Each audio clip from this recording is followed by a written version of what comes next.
Hello everyone, and welcome back to English Horizon. Today, I'd like to begin with a question that may feel surprisingly personal.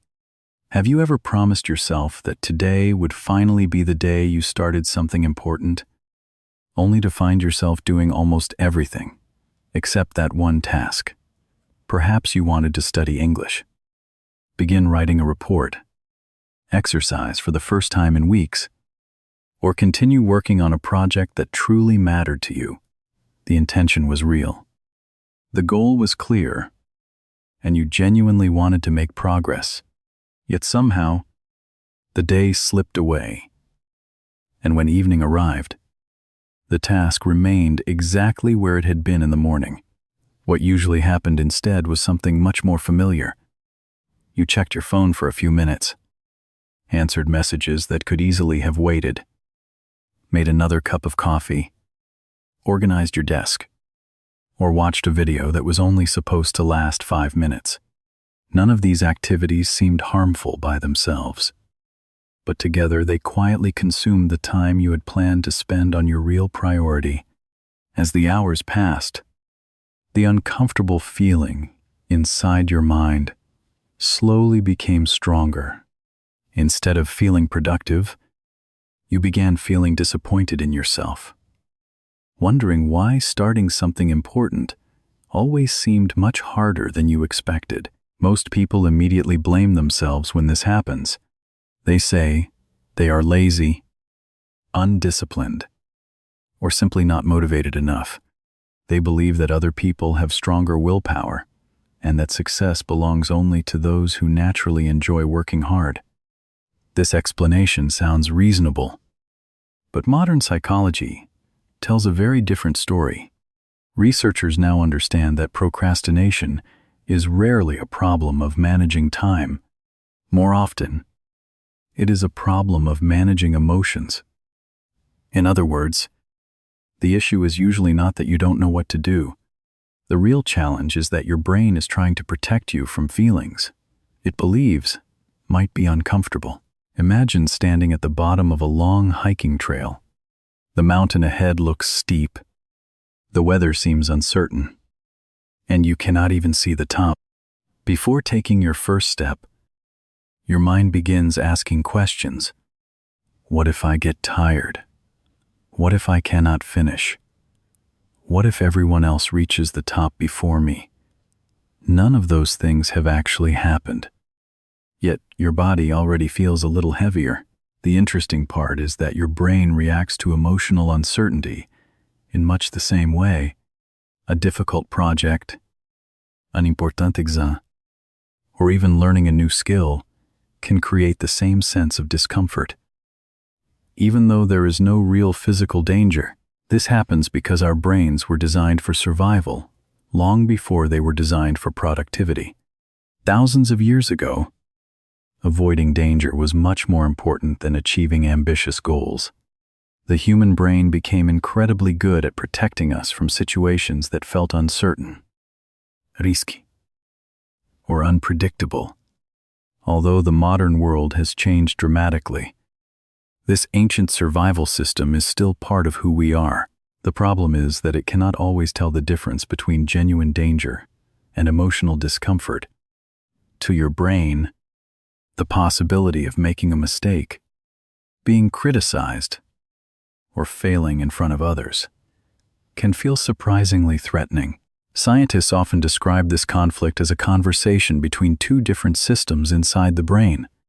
One system is emotional and reacts almost instantly. It constantly asks, "How can I feel safer right now?" The other system is thoughtful and future-focused.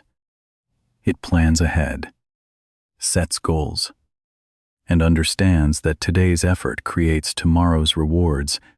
Ideally, these two systems work together, but when a challenging task appears, they often disagree. Your logical mind wants to begin because it understands the long-term benefits, while your emotional brain quietly searches for a way to avoid immediate discomfort. That is why procrastination often feels strangely comfortable at first. The moment you decide to postpone a difficult task, your anxiety becomes a little smaller. Your brain interprets that relief as a successful decision because the uncomfortable feeling has temporarily disappeared. Unfortunately, the task itself has not disappeared. It patiently waits in the background while the deadline slowly moves closer. Hours later, or sometimes days later, the work still needs to be done. But now it feels even larger because guilt has quietly joined the conversation. What originally felt like relief slowly transforms into pressure, and pressure makes starting feel even more difficult than before. Many people become trapped inside this cycle without realizing what is actually happening. They believe they are avoiding work, when in reality, they are avoiding the emotions they expect the work to create. This is a very important difference. If the real problem is emotional discomfort, then forcing yourself to work harder is not always the best solution. Understanding your emotional response becomes much more valuable than criticizing your lack of discipline. Once you recognize that your brain is trying to protect you, you can begin responding with curiosity instead of frustration. Perfectionism quietly makes this problem even worse. Most people think perfectionism simply means having high standards, but that is only part of the story. In many cases, perfectionism is actually fear, wearing the mask of ambition. It whispers that if your work cannot be excellent, perhaps it is safer not to begin at all. Instead of asking what the first step should be, your mind jumps directly to the finished result. You imagine writing the entire book instead of the first paragraph, completing the whole project instead of opening the first document, or speaking perfect English instead of learning one new sentence today. The destination becomes so enormous that the first step almost disappears. There is a quiet irony hidden inside perfectionism. The people who struggle with it usually care deeply about doing meaningful work. They want to produce something valuable, avoid mistakes, and make others proud. Those intentions are admirable, but they often create impossible expectations. Every successful artist, entrepreneur, scientist, athlete, and writer began with imperfect work. Every masterpiece started as a rough idea. Every confident speaker once searched for simple words, and every expert was once a complete beginner. Progress has never required perfection. It has only required someone willing to begin before they felt completely ready. As we finish today's conversation, I hope you remember one simple idea. You are probably not procrastinating because you are lazy or incapable. More often, your brain is doing exactly what it was designed to do. It is trying to protect you from uncertainty, disappointment, and emotional discomfort. The good news is that once you understand this pattern, you no longer have to fight against yourself. Instead, you can begin working with your mind rather than against it. In the next part, we'll discover why the smallest possible action can completely change the way your brain responds to difficult work, and why tiny victories are often far more powerful than waiting for perfect motivation. Now that we understand why the brain tries to protect us from emotional discomfort, an even more important question begins to appear. If fear is what keeps us from starting, how do we gently move past that fear without depending on endless motivation? Many people spend years waiting for the perfect moment to begin. They tell themselves they will start after they feel more confident, after they have more energy, or after life becomes less busy. Unfortunately, that perfect moment rarely arrives. The people who make consistent progress are not usually the most motivated. More often, they are simply the people who have learned how to make starting feel smaller than stopping. Imagine standing in front of a cold swimming pool early in the morning. Your mind immediately notices how cold the water might be, and every second you spend thinking makes it feel even colder. You walk around the edge of the pool, stretch a little longer, check the time, and find one more excuse to delay the first step. Then something interesting happens. The moment you finally step into the water, your attention completely changes. You stop imagining what the experience will feel like, because you are already living it. The fear existed mostly before the action, not during it. Many important tasks work exactly the same way. One of the biggest mistakes we make is believing that motivation comes first and action comes second. It feels logical because motivation sounds like the fuel we need before moving forward. In reality, the opposite is often true. Action creates motivation far more reliably than motivation creates action. Every meaningful project, whether it is writing a book, learning English, building a business, or improving your health, begins with a tiny movement that seems almost too small to matter. That movement may not look impressive, but it quietly changes the way your brain sees the task. Psychologists often recommend something known as the 5-minute rule. The idea is beautifully simple. Instead of promising yourself that you will finish a difficult task today, promise yourself that you will work on it for only 5 minutes. There is no pressure to complete anything, no expectation of perfection, and no requirement to keep going after those 5 minutes have passed. The goal is not to finish. The goal is simply to begin. This small shift removes much of the emotional weight that usually surrounds difficult work. Because your brain no longer feels trapped by an enormous commitment, something remarkable often happens after those first 5 minutes. You discover that continuing feels much easier than starting ever did. This happens because of a psychological principle called the Zeigarnik effect. Researchers found that once the brain begins a task, it naturally wants to complete it. An unfinished activity quietly remains active in our attention, encouraging us to return until it reaches a satisfying conclusion.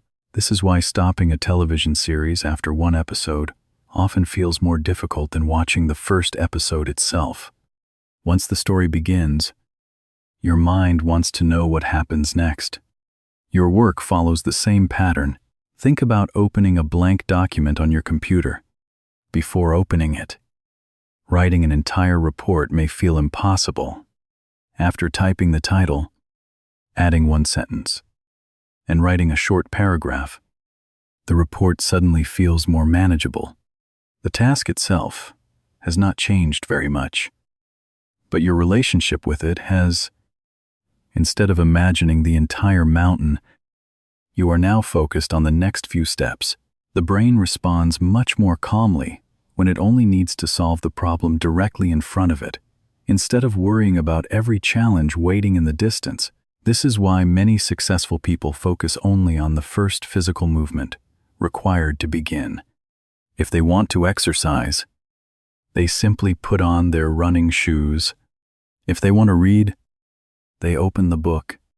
If they want to write, they sit down and place their hands on the keyboard. These actions may seem too small to matter, but they quietly send an important message to the brain. They say, "We have already started." Once that message becomes true, resistance begins losing its strength, because action has replaced hesitation. Every small victory also creates another important change inside the brain. When we complete even a tiny meaningful action, our brain releases a small amount of dopamine. Many people describe dopamine as the chemical of pleasure, but it is perhaps more accurate to think of it as the chemical of progress. It rewards movement toward a goal and encourages us to keep going. This is why checking one item off a list feels satisfying. Even if the task itself was simple, each completed action becomes evidence that progress is happening, and that evidence slowly builds confidence over time. Imagine pushing a heavy bicycle that has been standing still for months. The first few steps require real effort, because nothing is moving yet. Once the wheels begin turning, However, keeping the bicycle moving becomes much easier than getting it started. Our habits follow exactly the same principle. The greatest effort is usually required at the beginning, not in the middle. Momentum is not something we discover by accident. It is something we patiently create through repeated small actions that seem almost insignificant when viewed one by one. This idea becomes especially powerful when we stop measuring success by the size of today's achievement and begin measuring it by the simple act of showing up. Reading one page may not seem impressive today, but it is infinitely more valuable than planning to read an entire book tomorrow. Practicing English for 10 minutes may feel small, but those 10 minutes become hours over the course of a month and hundreds of hours over the course of a year. Consistency rarely feels dramatic while it is happening. Only later do we realize that small daily choices quietly transformed into remarkable progress. As you continue your own journey, remember that your goal is not to remove every feeling of resistance before you begin. Resistance is a normal part of being human, and it will probably visit you many more times in the future.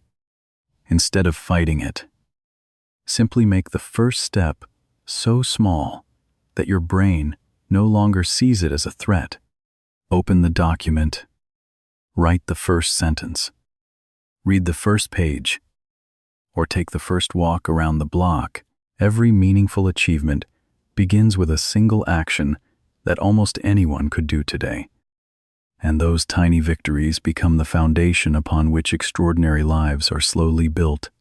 As you begin collecting these small victories, you may notice that a different challenge quietly appears. The task itself no longer feels impossible, but another obstacle begins, speaking from inside your own mind. It is not a person standing beside you, and it is not a deadline on your calendar. It is the voice that comments on almost everything you do. Sometimes it sounds gentle, but many times it becomes surprisingly harsh. It tells you that your progress is too slow, your work is not good enough, or someone else is already doing a much better job. The more often you listen to this voice, the more difficult it becomes to enjoy the simple act of making progress. Most of us have lived with this inner critic for so many years that we mistake it for reality. We believe it is simply telling the truth. When we make a mistake, it immediately reminds us that we should have known better. When we succeed, it often says that anyone could have done the same thing. Even after finishing an important project, it quietly shifts our attention toward everything that could have been better. Instead of celebrating progress, we begin searching for flaws. Over time, this habit slowly teaches the brain that effort will almost always be followed by disappointment rather than satisfaction. Modern psychology offers a different way of understanding this voice. Researchers now believe that harsh self-criticism rarely improves long-term performance.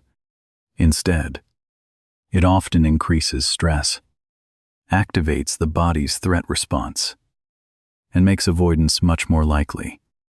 In other words, when your inner dialogue becomes more aggressive, your brain becomes more interested in escaping discomfort than solving problems.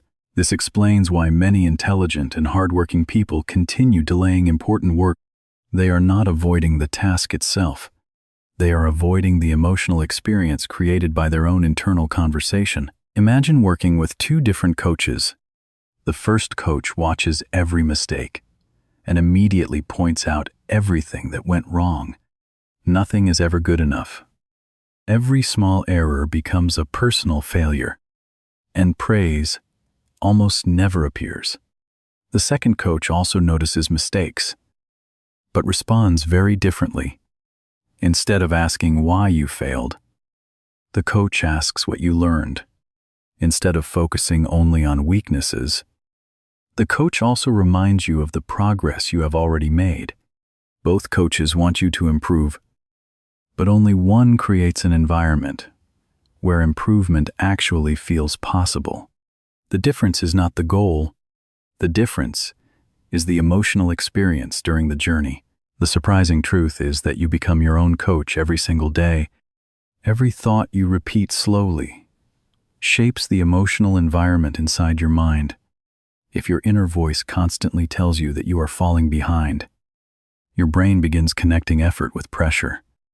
If your inner voice reminds you that learning naturally includes mistakes, your brain begins connecting effort with growth. Neither approach changes the difficulty of the task, but each one changes how safe it feels to begin. Since the brain naturally moves toward safety, the words you choose become much more powerful than you may realize. One of the most important discoveries in recent psychological research is the practical value of self-compassion. Many people misunderstand this idea because they think it means lowering standards or accepting poor performance. In reality, self-compassion is neither weakness nor an excuse. It simply means responding to your own struggles with the same patience you would naturally offer to someone you genuinely care about. You remain responsible for your actions, but you stop believing that constant self-punishment is necessary for improvement.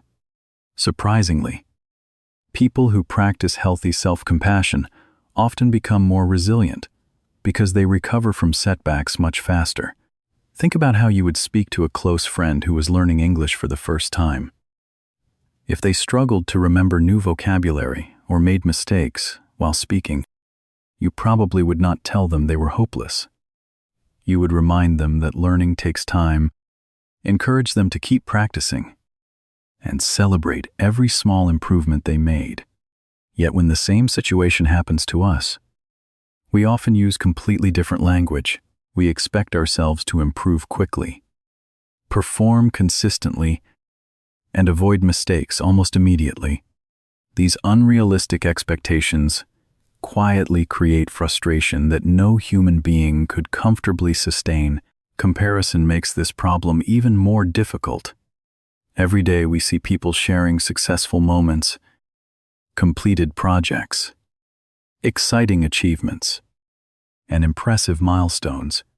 What we rarely see are the unfinished drafts, the repeated failures, the moments of doubt, or the quiet mornings when they question themselves. Just as much as we do, social media allows us to compare our ordinary days with someone else's carefully selected highlights. It is an unfair comparison from the very beginning, yet our brains often accept it without questioning the missing parts of the story.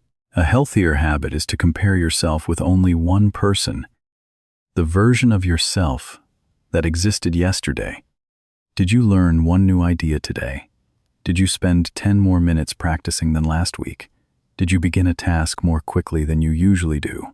Those small improvements may seem almost invisible, but they are the true building blocks of confidence. Confidence does not suddenly appear because someone tells you to believe in yourself.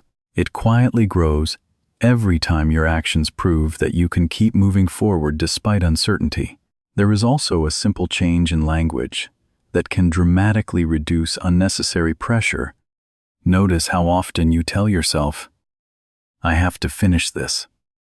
The phrase sounds normal, but it creates a feeling of obligation that many brains naturally resist. Now try replacing it with a different sentence.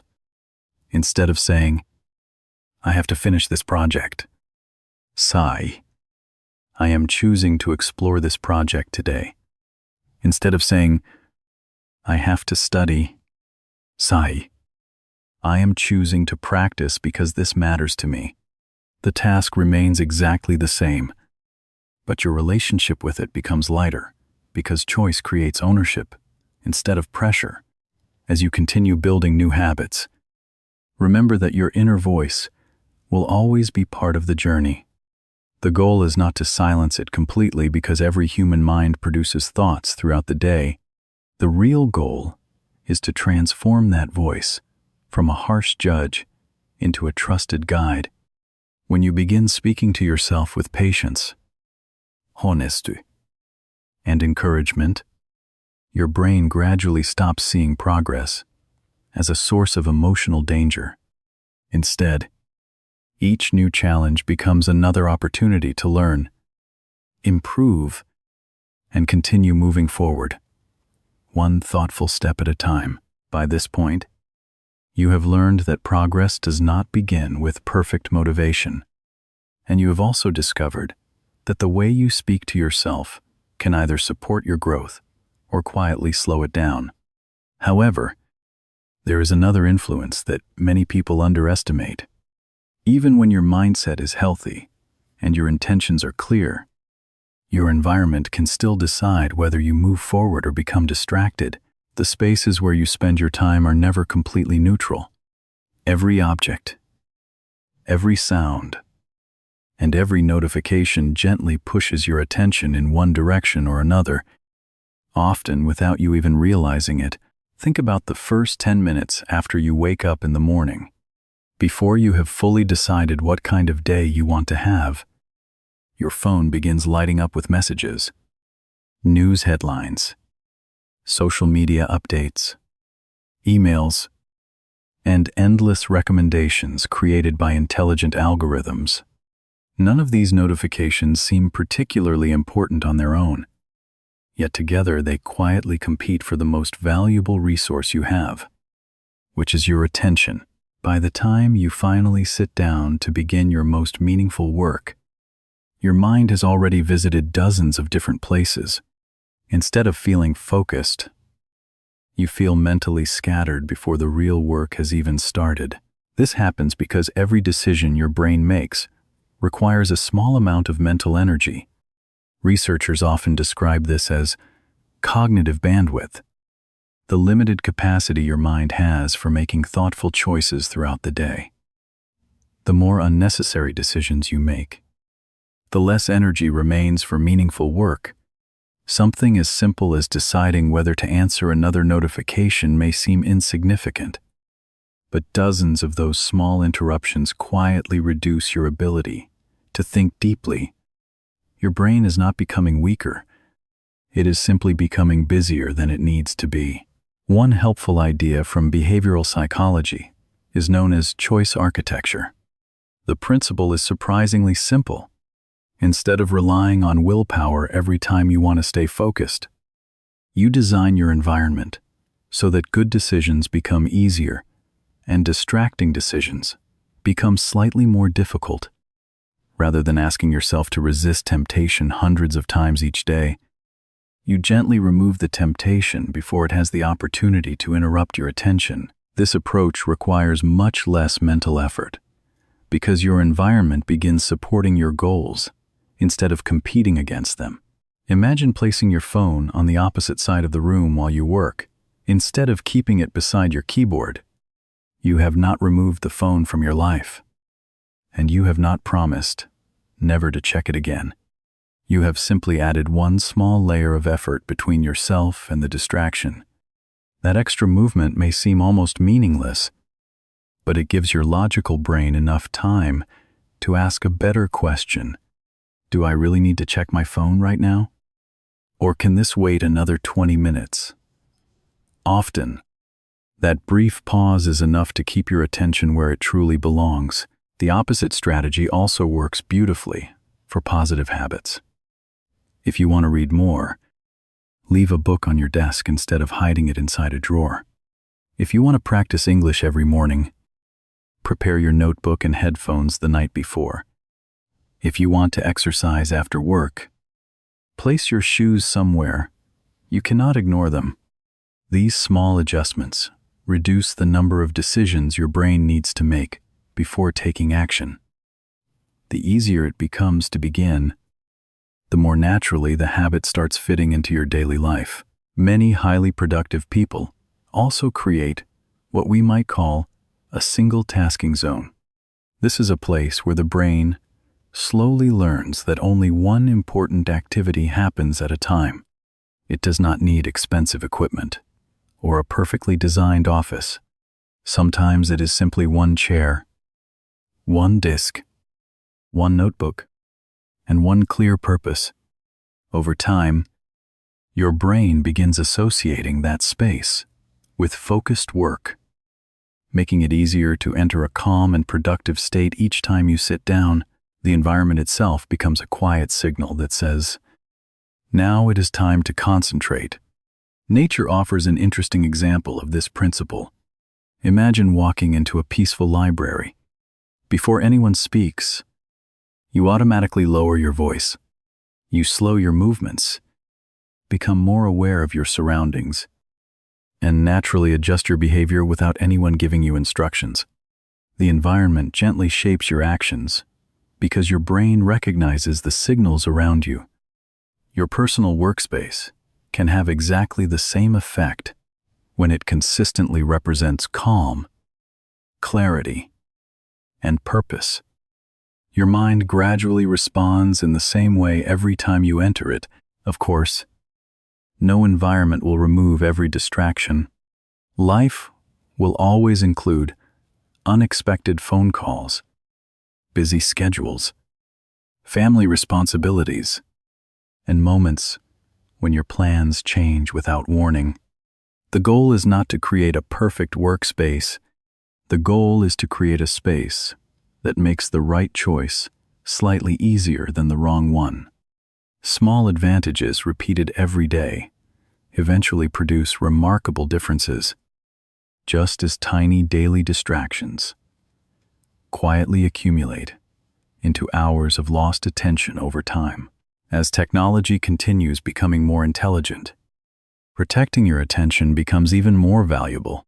Modern applications are carefully designed to keep you engaged for as long as possible because your attention has become one of the world's most valuable resources. This does not mean technology is the enemy. It simply means that your attention deserves intentional protection. When you consciously decide where your focus will go, you reclaim something that many people unknowingly give away hundreds of times each day.